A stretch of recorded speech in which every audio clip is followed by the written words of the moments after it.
بسم الله الرحمن الرحيم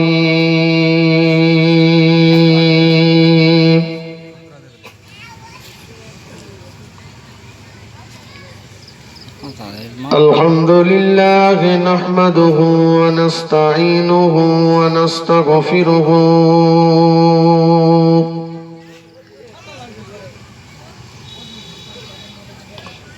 ونؤمن به ونتوكل عليه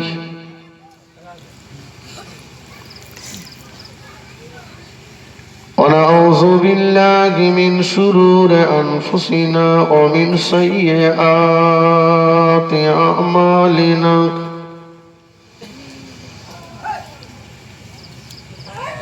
من يهده الله فلا مضل له ومن يضلله فلا هادي له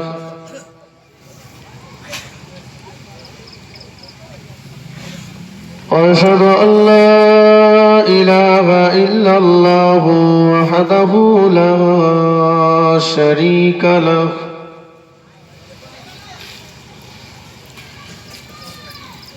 وأشهد أن سيدنا وحبيبنا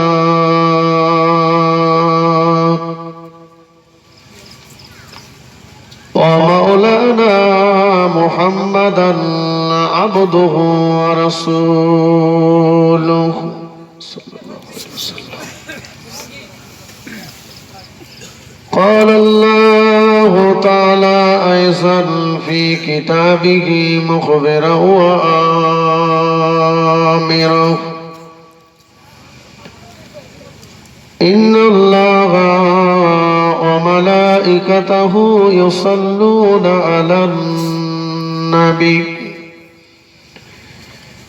يا أيها الذين آمنوا صلوا عليه وسلموا تسليما اللهم صل على سيدنا مولانا محمد وعلى آل سيدنا مولانا محمد আর একটু মোহাব্বতের সঙ্গে হবে না আল্লাহুম্মা সাল্লি আলা سيدنا مولانا محمد وعلى آل سيدنا مولانا ওগো মা আমিনা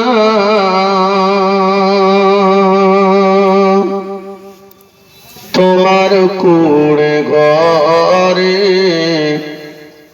রহমত খোদার পড়ে জোরে জোরে ওগো মা আমিনা তোমার ভাঙা ঘরে রহমত খোদার পড়ে জোরে জোরে আল্লাহুম্মা سيدنا مولانا محمد وعلى آل سيدنا مولانا محمد نحمده ونصلي على رسوله الكريم أما بعد فأعوذ بالله من الشيطان الرجيم بسم الله الرحمن الرحيم ورفعنا لك ذكرك قال النبي صلى الله عليه وسلم إنما أنا بعثت معلما শ্রদ্ধেয় অধ্যকার মাহফিলের পরিচালনাকারী জনাব সভাপতি সাহেব, দিগার ওলামা হুফাজ হুজ্জাজ কেরাম,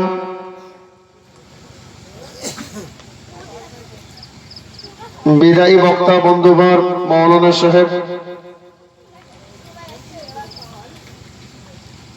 সম্মুখে উপবিষ্ট আল্লাহওয়ালা মুমিন মুসলমান ভাই ও বাবাজিরা,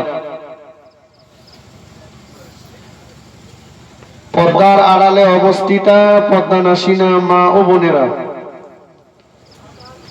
শুকরিয়া রব্বুল আলামিনের দরবারে যিনি আরামের বিছানাকে ত্যাগ করে এমন একটা জান্নাতের বাগানে বসবার সুযোগ করে দিয়েছেন। কৃতজ্ঞতা প্রকাশে মোহাম্মতের সঙ্গে একবার বলি আলহামদুলিল্লাহ। প্রিয় রাসূলের পাক দরবারে জানাই অসংখ্য দরুদ ও সালাম। সমাবেত ভাবে সকলেই একবার বলি সাল্লাল্লাহু আলাইহি ওয়াসাল্লাম। ভাইরা আমার, আজকের এই মাহফিলটা হচ্ছে একটা খাস মাহফিল। বৎসরের অন্যান্য বড় বড় মাহফিল আর এই মাহফিল আসমান জমিন কেন তার চাইতেও বেশি ফারাক। এটা খাস করে নবী দিবস উদযাপনের মাহফিল, তাই তো নাকি? আহলে সুন্নাত ওয়াল জামাতের আকীদা হলো এই সমস্ত মাহফিলে আমার রাসূলুল্লাহ রূহানি হালতে হাজির হতে পারেন। একটু জোরে বলেন সবাই সুবহানাল্লাহ, বলবেন না? সুবহানাল্লাহ। একটু সবাই মিলে বলেন সুবহানাল্লাহ। ভাইরা আমার, নবী দিবস আপনাদের শুধু এই মধুসূদনপুর, জি, এই গ্রামটার নাম কি? মধুসূদন।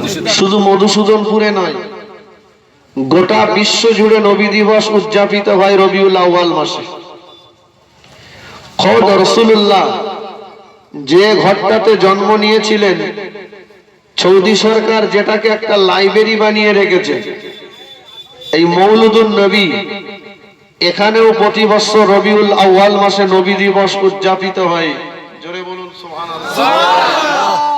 অনেকে বলেন নবী দিবস করাটা নাকি বেদাত।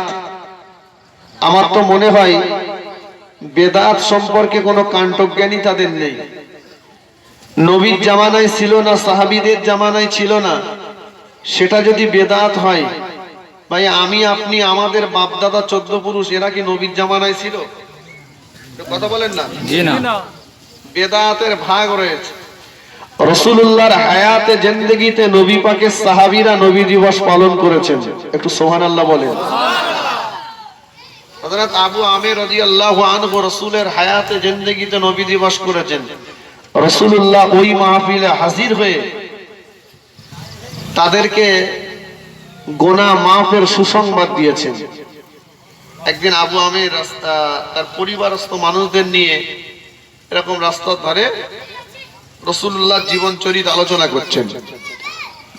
আল্লাহ রাসূল যাচ্ছেন, দেখেন আবু আমির তার পরিবারস্থ মানুষদেরকে নিয়ে কি যেন বলছেন। রাসূল দাঁড়িয়ে গেলেন, দেখেন আবু আমির রাসূলুল্লাহর জীবন চরিত আলোচনা করছেন। আল্লাহ নবী টুকটুক করে ওই মাহফিলে হাজির হয়ে গেলেন। নবী আমার যে বললেন, বাবা আবু আমির, ও আবু আমির, আমি রাসূলুল্লাহ আমার মুহাব্বতে নবী দিবস উদযাপন করেছো। আমি রাসূলুল্লাহ খুশির বার্তা শুনিয়ে দিলাম। আজকে মাহফিলে যারা হাজির হয়েছে, আমি রাসূলুল্লাহ বলে দিলাম, আল্লাহ পাক এদের সবাকার জীবনে সগীরা গুনাহগুলো আমার আল্লাহ মাফ করে দিয়েছে। আরো জোরে বলুন সুবহানাল্লাহ।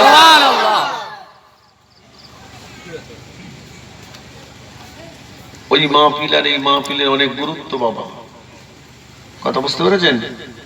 এই মাহফিলে যে তাবারুক রান্না হয়, তাবারুক, আজকে তাবারুক হয়েছে?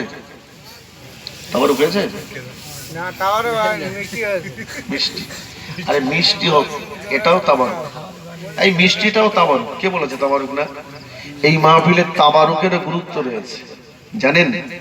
শোনেন, হয়তো শোনা পড়েছে, স্মরণ করে দেন, কারণ অনেক কাটি মারার লোকের এখন অভাব নেই। কথা বলেননি? বসিরহাটে আল্লামা রুহুল আমিন রহমাতুল্লাহ আলাইহি লিখেছেন, বাংলার জমিনে আজও পর্যন্ত কোন মা এমন সন্তান প্রসব করেনি বসিরহাট হুজুরের লিখিত কেতাবের একটা লাইন ভুল বলে প্রমাণ করে দিয়েছে। বরঞ্চ দেহবন্দি দিগের ঊর্ধ্বতম গুরু এই কলকাতা এয়ারপোর্টের পাশে বাকড়ার জমিনে যার মাজার, মরহুম মাওলানা তাহের সাহেব হুজুর চৈতা মালতীপুরের বাহাজে দাঁড়িয়ে বলেছিল, বাংলার জমিনে যত আলেম রয়েছে সমস্ত আলেমদের এলেমগুলো নিয়ে যদি দাঁড়িপাল্লার একদিকে চাপিয়ে দেওয়া হয়, অপরদিকে যদি বসিরহাটে আল্লামা রুহুল আমিন সাহেবের এলেম চাপিয়ে দেওয়া হয়, আল্লামা রুহুল আমিনের এলেমের পাল্লাটা ভারী হয়ে যাবে। জোরে বলেন সুবহানাল্লাহ। এই বসিরহাট হুজুর লিখেছেন, শাহ ওলিউল্লাহ মুহাদ্দিস দেহলভী বলেন, একবার মক্কা শরীফে গেলাম রবিউল আউয়াল মাসে, যে দেখি মৌলুদুন নবীতে নবী দিবস উদযাপিত হচ্ছে। আমি ওই মাহফিলে হাজির হলাম, দেখলাম খানায় কাবা শরীফ থেকে টর্চ লাইটের মতো একটা ফোকাস ওই মাহফিলে পতিত হচ্ছে। জোরে বলুন সুবহানাল্লাহ। আমার খুব ভালো লাগলো, নিয়ত করলাম প্রতি বছর বাড়িতে নবী দিবস করব। আর নবী দিবস করতেন, বাড়ি এসে মাহফিলের শেষে শ্রোতাদের খেতে দিতেন। এক বছর আর্থিকভাবে দুর্বল হয়ে পড়লেন, মাহফিল হবে কিন্তু শ্রোতাদের খাওয়া হবে না, অগত্যা ছোলা ভিজিয়ে দিলেন। মাহফিলের শেষে ওই ছোলাগুলো শ্রোতাদের মাঝে বিতরণ করলেন। ওই দিন রাত্রে স্বপ্ন যোগে আমার নবী জিয়ারাত নসিব হয়ে গেল। জোরে বলুন সুবহানাল্লাহ। আল্লাহ নবী কি যেন গালে দিয়ে খাচ্ছেন, চিবাচ্ছেন। শাহ ওলিউল্লাহ মুহাদ্দিস দেহলভী জিজ্ঞাসা করলে, রাসূল বলেছিলেন, আমি তোমার মাহফিলে রুহানি হালতে হাজির হয়েছিলাম, তুমি যখন ছোলা বিতরণ করছিলে আমি তোমার হাত থেকে ছোলা নিয়েছিলাম। জোরে বলুন সুবহানাল্লাহ। জোরে বলে সুবহানাল্লাহ। আমার নবী জিন্দা না মুর্দা? জিন্দা। মরা গরু ঘাস খায় না নাকি? কথা বলেন না কেন? নবী কবরে জিন্দা না মুর্দা? হায়াতুন নবী। ওয়ালা তাহসাবান্নাল্লাযীনা কুতিলু ফি সাবিলিল্লাহি আমওয়াতা বাল আহইয়াউন ইনদা রাব্বিহিম ইরযাকুন। কোরআন বলছে, যারা আমার রাস্তায় জীবন উৎসর্গ করে চলে গেছে ওদের মরা বলো না, মরা বলে ধারণাও করো না। বাল আহইয়াউন, বরঞ্চ ওরা ইনদা রাব্বিহিম ইরযাকুন, কবরের ভিতরে শুয়ে শুয়ে আমি আল্লাহ আমার রিজিক প্রাপ্ত হয়। জোরে বলেন না সুবহানাল্লাহ। নবীকে আমরা ভালোবাসি, তাই বলে এই নয় যে নবীকে আল্লাহর আসনে বসাবো। আবার কেউ যদি নবীকে বড় ভাইয়ের সঙ্গে তুলনা করে আমরা তাকেও ছেড়ে দেবো না। কথা বুঝেননি? রাসূলুল্লাহ কোরআন পাকে বলেছেন, আনা বাশারুম মিসলুকুম, আমি তোমাদের মতো মানুষ। আমি মানুষ, মানুষ মানে এই নয় আল্লাহ রাসূলকে ইচ্ছা করলে জিনেদের রূপ দিয়ে প্রেরণ করতে পারতেন, পারতেন না? আল্লাহ ইচ্ছা করলে আমার নবীকে ফেরেশতাদের রূপ দিয়ে প্রেরণ করতে পারতেন, কিন্তু কেন আল্লাহ মানুষের রূপ দিয়ে প্রেরণ করলেন? ফেরেশতা আজরাইলের চেহারা এমন, মাথায় যদি 7টা সমুদ্রের পানি ঢেলে দেওয়া হয় পা পর্যন্ত পৌঁছাবে না। আর ওই রকম একটা চেহারার লোক যদি এখন এখানে মিলাদ করতে আসে, এখানে লোক বসবে? কথা বলেন না। কারো যদি ডেকে বলে খোকা শোন, সে তো এমনি ভয় পালাবে। ফেরেশতা জিবরাইল আমিন আলাইহিস সালামের একটা দাঁত ওহদ পাহাড়ের মতো। আমি গল্প বলছিলাম তো, ওই ফেরেশতাদের চেহারা দিয়ে আল্লাহ যদি নবীকে পাঠাতেন আর এসে যদি কাউকে ডেকে দিনের দাওয়াতের কথা, কলেমার দাওয়াতের কথা বলতেন, সে তো চেহারা দেখেই ভয় পালাতো। কথা বুঝেননি? আল্লাহ পাক মানুষকে দয়ার জান্নাতের রাস্তা দেখানোর জন্য, ওয়াহদানিয়াতের বাণী মানুষের কাছে পৌঁছানোর জন্য আমার নবীকে মানুষের রূপ দিয়ে প্রেরণ করেছেন। জোরে বলুন না সুবহানাল্লাহ। তাই বলে এই নয় রেল লাইনের ধারে পড়ে থাকে পাথর, আর ওই শেকরা বলেন তো, শেকরা সোনার দোকানের ওই লকারের ভিতরে থাকে পাথর, দুটো পাথর কি এক? এক কথা বলেন এক? গায়ের গন্ধে পাশে যাওয়া যায় না, নাম রেখেছে আতরাদি।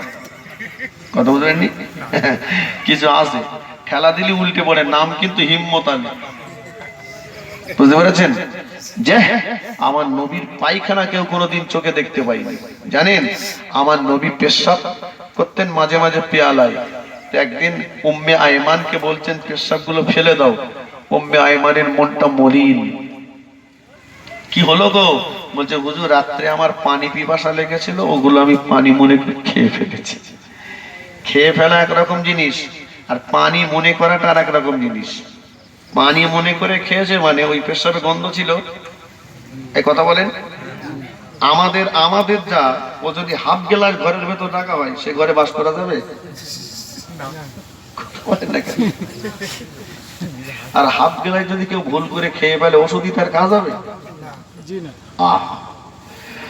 আল্লাহ নবী একবারও বললেন না উম্মে আয়মান তুমি গালটাকে ধুয়ে ফেলো, নবী একবারও বললেন না উম্মে আয়মান তুমি কুলি করে ফেলো, বরঞ্চ আল্লাহ নবী বলেছিলেন ও উম্মে আয়মান তুমি আমার পেশাবটাকে ফেলেছো, আমি রাসূলুল্লাহ বলে দিলাম জিন্দেগি জীবনে কখনো কোনো দিনের জন্য আর তোমার পেটের অসুখ হবে না।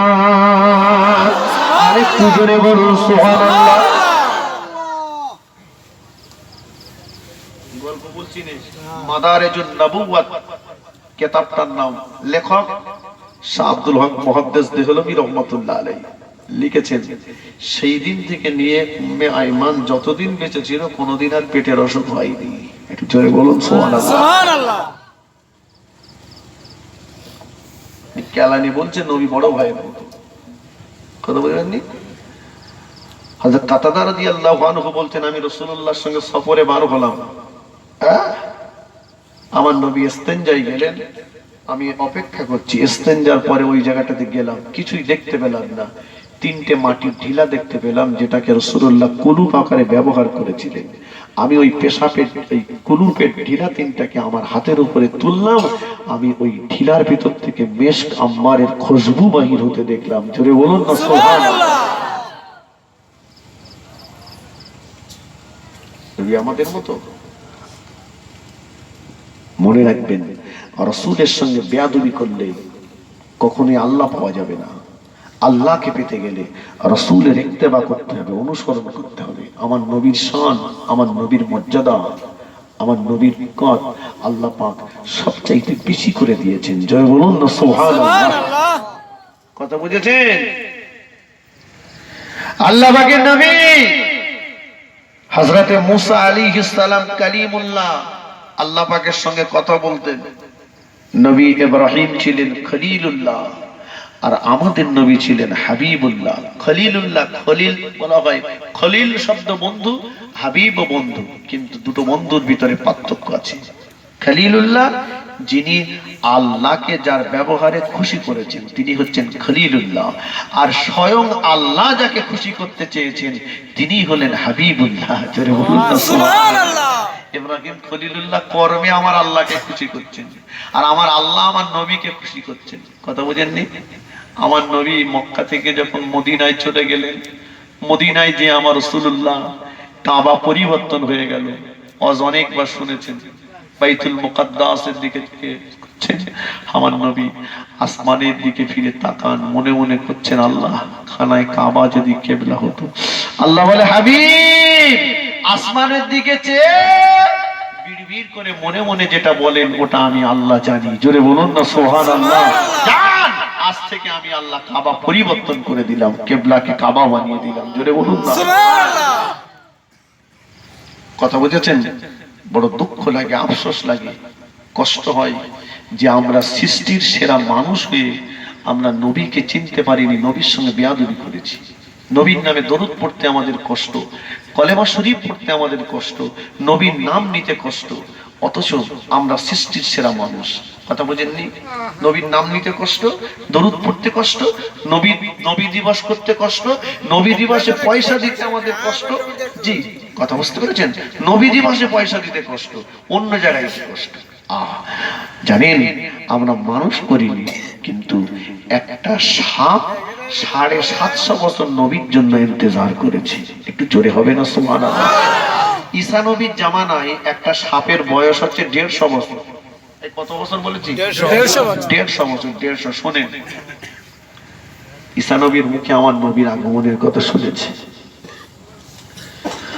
আল্লাহ পাকের দরবারে ফরিয়াদ করতে লাগলো, আল্লাহ আমার মনে বড় আশা, আমার মনে বড় ইচ্ছা, আখিরি জামানার নবী, নূর নবী, দয়ার নবীকে আমি আমার দু নয়ন ভরে একটা বার দেখবো। আল্লাহ পাক ওই সাপের কান্না আমার আল্লাহ সহ্য করতে পারলেন না। আল্লাহ পাক বলে দিলেন, এ সাপ কাঁদিস না, তোর দোয়াটা আমি আল্লাহ আমার দরবারে মঞ্জুর হয়ে গিয়েছে। সাপ খাচ্ছে, সাপ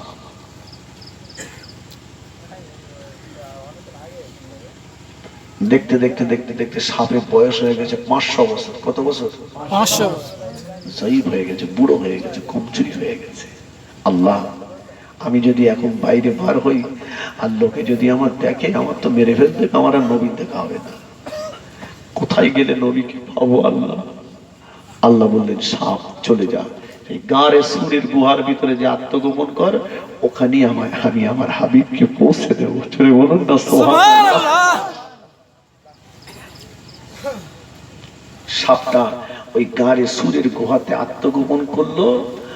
আল্লাহ আমার রসুল আর আবু বকর সিদ্দিককে হিজরতের রাতে ওই গাঁড়ে সুরের গুহাতে হাজির করে দিলেন। জোরে বলুন সুবহানাল্লাহ। আবু বকর সিদ্দিক বলছেন, ইয়া রাসূলুল্লাহ দাঁড়ান, আমি আগে যাই।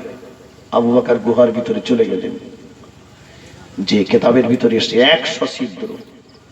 আবু বকর সিদ্দিক, কেউ লিখেছেন মাথার পাগড়ি, কেউ লিখেছেন গায়ের চাদরটাকে ছিঁড়ে ছিঁড়ে আবু বকর 99টা ছিদ্র বন্ধ করে দিয়েছে, একটার কাপড় কুলায়নি।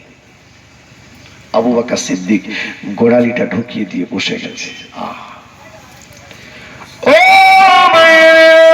আল্লাহ নবী দীর দুনিয়ার বাদশাহ হাবিবুল্লাহকে, জনাবে মুহাম্মদুর রাসূলুল্লাহকে সাল্লাল্লাহু আলাইহি ওয়াসাল্লাম সিদ্দিক আকবর আবু বকর সিদ্দিক হুজুরের উরুর উপরে মাথা রেখে আল্লাহ নবী শয়ন করলেন।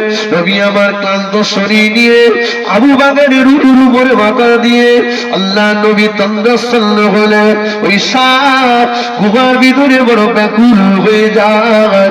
নবী আমার কাছে আসলো, নবীকে কি দেখতে পাবো না। সাপ একটা ছিদ্রের মুখে যায়, ওই ছিদ্রের মুখে দেখে আবু বকরের গায়ে চাদরটা দিয়ে আটকানো। আবার একটা ছিদ্রের মুখে যায়, ওই ছিদ্রটা দেখে আবু বকরের চাদর দিয়ে আটকানো। আবার একটা ছিদ্রের মুখে চলে যায়, আবু বকরের চাদর দিয়ে আটকানো।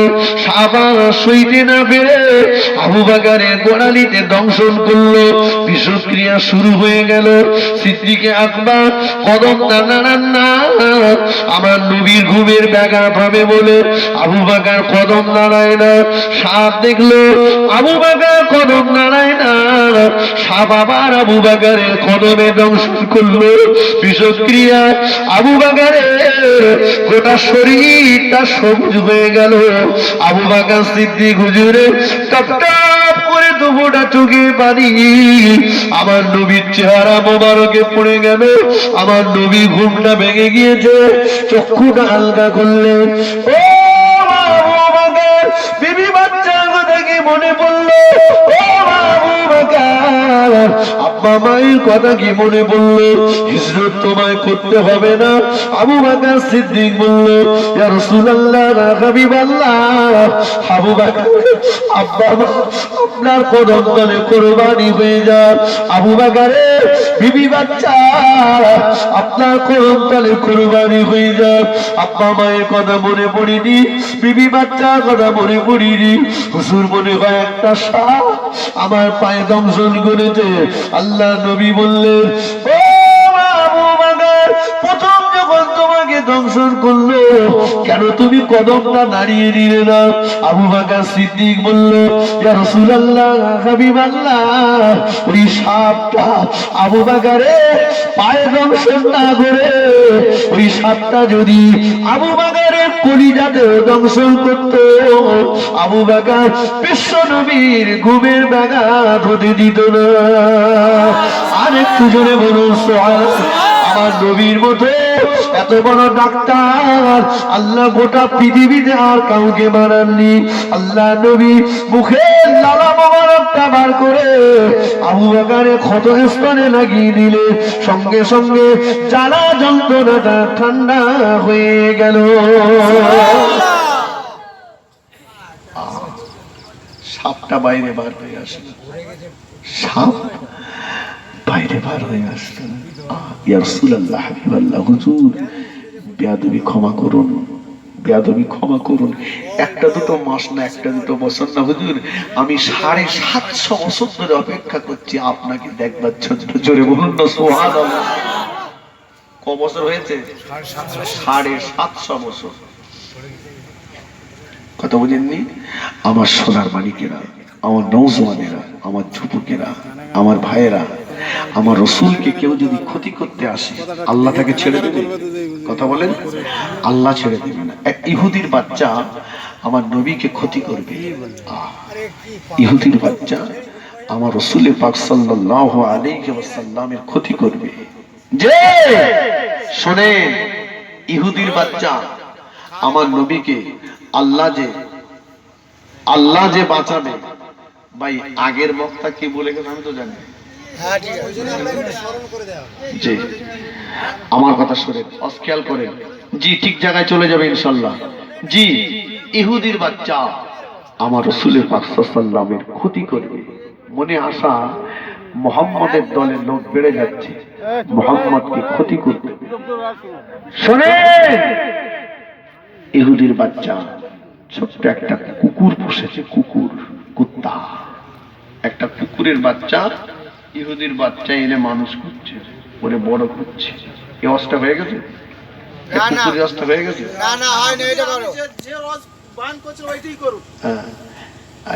যেটা হয়ে যাবে বলে দেবে এটা হয়ে গেছে। কারণ আমি যদি আবার এসে 1 ঘন্টা বসে থাকতাম তাহলে বুঝতে পারতাম যে ও কোন ঠেলা দিয়ে গেছে। গুতুগুতি হলে বলে দেবেন যে একই গুতুগুতি হচ্ছে।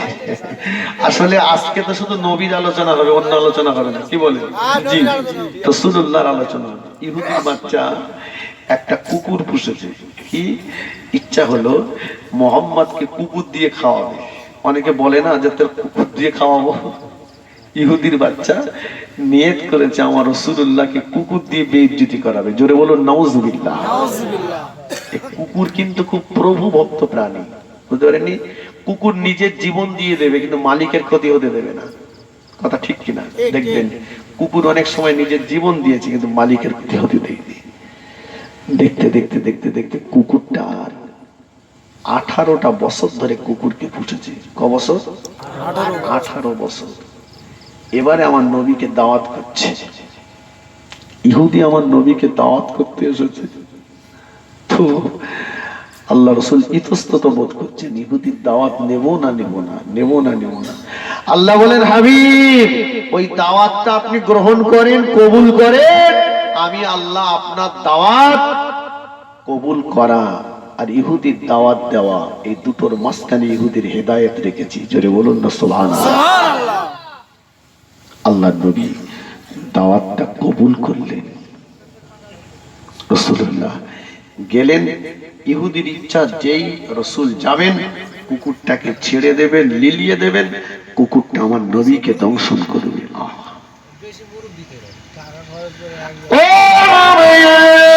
আল্লাহ নবীকে দাওয়াত করলেন। আল্লাহ নবী যথা সময়ে হাজির হলেন। আমার রাসূলুল্লাহ যথা সময়ে হাজির হলেন।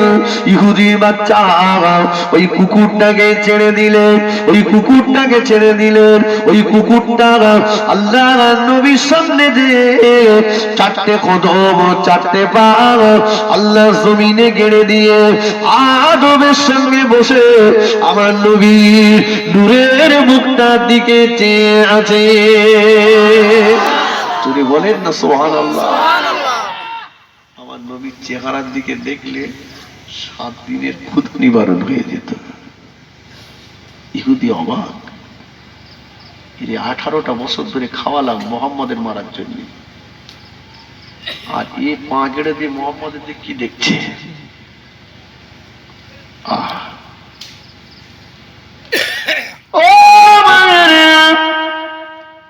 ইহুদির বাচ্চা কুকুরটাকে যখন বারবার বান্দিনানোর জন্য ডাক দিতে লাগলো, আল্লাহ পাকের হুকুমে ওই কুকুরের জবানটা খুলে গেল।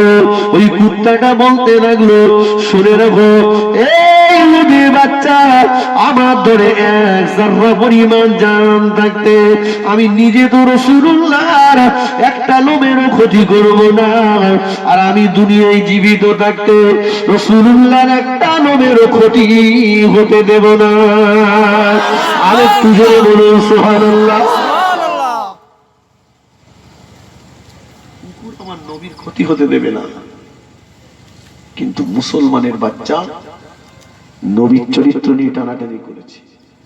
রাসূলকে নিয়ে যারা ব্যঙ্গ করেছে, রাসূলকে যারা ছোট করতে চেয়েছে, তারা ধ্বংস হয়েছে। বরবাদ হয়েছে, খোদার গজব নেমেছে তাদের উপরে। কথা বুঝেননি? আল্লাহ পাকের গজব শুরু হয়েছে। রাসূলের ইজ্জত, রাসূলের সম্মান। জানেন আমার নবী মুসা আলাইহিস সালাম তুর পাহাড়ে আল্লাহ পাকের সঙ্গে কথা বলতে গেলেন, বারবার বলছেন আল্লাহ দেখবো, আল্লাহ বলে হবে লালান তারানি। মুসা নবী বারবার দাবি করলেন, একবার আল্লাহ মেনে নিলেন, তবে ৭০,০০০ পর্দার ভিতর থেকে এক জাররা পরিমাণ, জাররা বলতে কেতাবে এসছে একটা সূচের মাথাটাকে ৩৪ ভাগে ভাগ করে ৩৩ ভাগ মাত একটা অংশ, এইরকম নূরের তাজাল্লি। এই অংশটা হয়ে গেছে না না ঠিক আছে জি। তো এই নূরের তাজাল্লিটা তুর পাহাড়ে, ওইটুকু নূরের তাজাল্লিতে তুর পাহাড়টা পুড়ে ছাই হয়ে গেল। নবী মুসা সাল্লামের গায়ের জামাটা পুড়ে গেলেন। নবী মুসা আলাইহিস সালাম শুয়ে পড়লেন, পিঠের নিচের পাথরটাও পুড়ে গেল। কিন্তু আল্লাহ নবী মুসা আলাইহিস সালামের একটা লোমেরও কোনো ক্ষতি হলো না। জোরে বলুন না সুবহানাল্লাহ। একটু জোরে হবে না সুবহানাল্লাহ? জোরে বলেন না সুবহানাল্লাহ। একটা লোমেরও ক্ষতি হলো না। নবী মুসা আলাইহিস সালাম বলছেন আল্লাহ পাহাড় পুড়ে গেল, গায়ের জামাটা পুড়ে গেল, আল্লাহ গায়ের জামা পুড়ে গেছে, কিন্তু আমি নবী মুসা, আমার একটা লোমের তো ক্ষতি হয়নি। আল্লাহ বললেন নবী মুসা শুনে রাখো, ও নবী মুসা তোমার কোনো ক্ষতি হয়নি, এর জন্য তোমার কোনো কারামতি নয়, এর জন্য তোমার কোনো কারামতি নয়। শুনে রাখো ও নবী মুসা, তোমার ভিতরে আমার আখিরি জামানার নবী নূর নবী দয়ার নবীর নূর মোবারক দেওয়া রয়েছে। তোমার ভিতরে যদি আখিরি জামানার নবীর নূর না থাকতো, তুমিও ওই পাহাড়ের মতো পুড়ে ছাই হয়ে যেতে। আমার আখিরি জামানার নবীর ইজ্জত সম্মানের খাতিরে তোমার একটা লোমেরও ক্ষতি হলো না। জোরে বলুন সুবহানাল্লাহ, আর জোরে বলুন সুবহানাল্লাহ। আল্লাহ হেফাজত করেছে নবী নূরের খাতিরে। আল্লাহ আজও আমাদের বাঁচিয়ে রেখেছে নবী পাকের। প্রত্যেকটা নবীর স্পেশাল করে আল্লাহ পাক একটা পাওয়ার দিয়েছে, স্পেশাল পাওয়ার। কি? নবী যে দোয়া চাইবে সেই দোয়াটাই আল্লাহর কাছে কবুল হবে। একটা দোয়া, এটা একটা স্পেশাল পাওয়ার। এমনি তো আমার রাসূল আল্লাহর কাছে বলেছেন, আল্লাহ কবুল করেছেন, স্বতন্ত্র ব্যাপার। কিন্তু স্পেশাল একটা পাওয়ার, সমস্ত নবীরা সেই দোয়াটা আল্লাহ পাকের কাছ থেকে চেয়ে নিয়েছেন, শুধু আমাদের নবী ছাড়া। জোরে বলুন না সুবহানাল্লাহ। আমাদের রাসূল, আমাদের নবী বললেন এই দোয়াটা